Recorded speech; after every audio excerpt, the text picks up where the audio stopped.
The duster is on my head. Moving কৰি থকা অৱস্থাত হ'লে আলোচা কথা নহয় সিদ্ধি বাটত আছে কণা বিধি নাই নাই মুমাইত গৈ কণা মুমাই ভাল।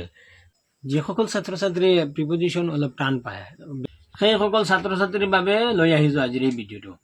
আৰু মই খুব আশাবাদী নিশ্চয় এই ভিডিঅ'টো চালে একদম ক্লিয়াৰ হৈ যাব। Let's gate started. অন মানে ওপৰত, এবভ মানে ওপৰত আৰু অভাৰ মানেও ওপৰত।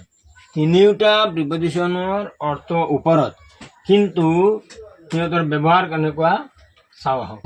অনৰ বস্তু এটাত স্পৰ্শ অৰ্থাৎ টাচ কৰি স্থিৰ অৱস্থাত থাকিলে, যেনে the book is on the table, the cup is on the plate.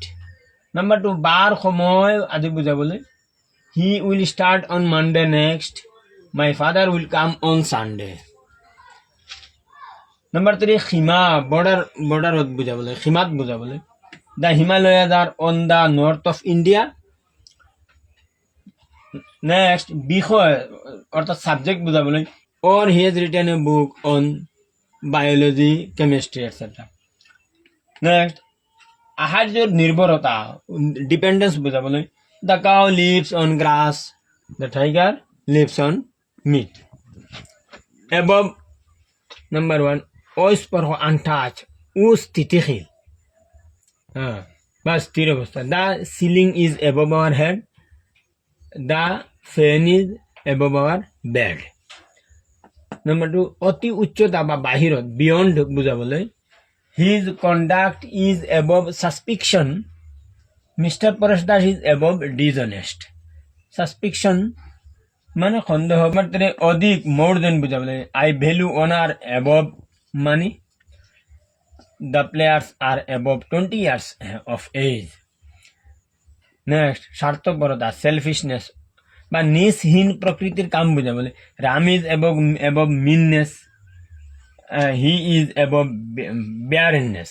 মিননেছ আমি জানো যিটো অৰ্থ হৈছে দৰিদ্ৰতা। অভাৰ অৰ্থ ওপৰত। ইয়াৰ নিয়ম হৈছে অস্পৰ্শ আনটাচ, গতিশীল অৱস্থা। সেই দুটা আছিলে স্থিতিশীল বা স্থিৰ অৱস্থাত। এই অভাৰ কিন্তু ওপৰত থাকে, কিন্তু ইয়াত কোনো টাচ নাথাকে, কিন্তু গতিশীল, মুভেবল অৰ মুভমেণ্ট এটা। The birds fly over the tree, চৰাইবোৰে এই গছৰ ওপৰেদি উৰি আছে।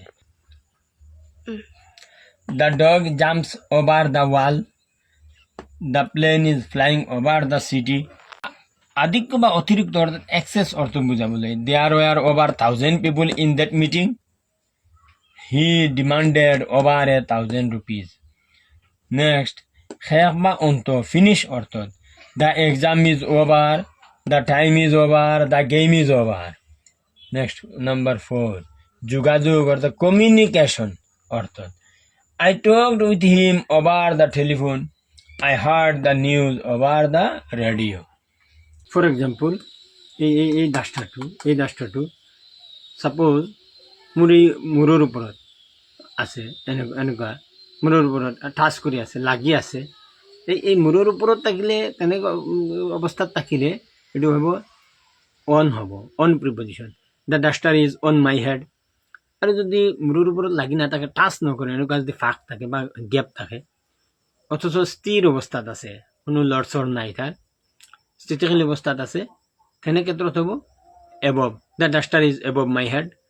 আৰু এনেকুৱা গেপ আছে, বহুত গেপ আছে, অৰ্থাৎ টাচ হোৱা নাই, আনটাচ, অস্পৰ্শ অৱস্থাত, কিন্তু স্থিৰ নহয়, ই অলপ গতিশীল, এনেকুৱা লৰচৰ কৰি আছে।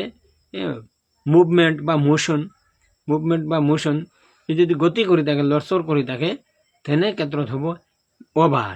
তেনে ক্ষেত্ৰত ক'ব পাৰি, the duster is over my head, the duster is over my head. এয়াই হৈছে অন, এবভ আৰু অভাৰৰ মূল পাৰ্থক্য বা ডিফাৰেঞ্চ।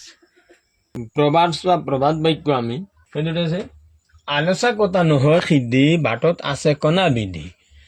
আলোচা কথা নহয় সিদ্ধি বাটত আছে কণা বিধি, নাইবা মানুহে পাতে বিধাতাই ভাঙে, বা মানুহে পাতে ঈশ্বৰে ভাঙে। ইয়াৰ ইংলিশটো হৈছে মেন প্ৰপ'জেছ গড ডিছপ'জেছ, মেন প্ৰপ'জেছ গড ডিছপ'জেছ। আৰু আনটো হৈছে নাই মোমাইতকৈ কণা মোমাই ভাল। আমি সকলোৱে জানো কমন আৰু something is better than nothing, something is better than nothing. বা এয়া আছিলে আজিৰ বিশেষ তিনিটা প্ৰিপজিশ্যন অন, এবভ আৰু অভাৰৰ ব্যৱহাৰৰ নিয়মাৱলী। Thank you so much.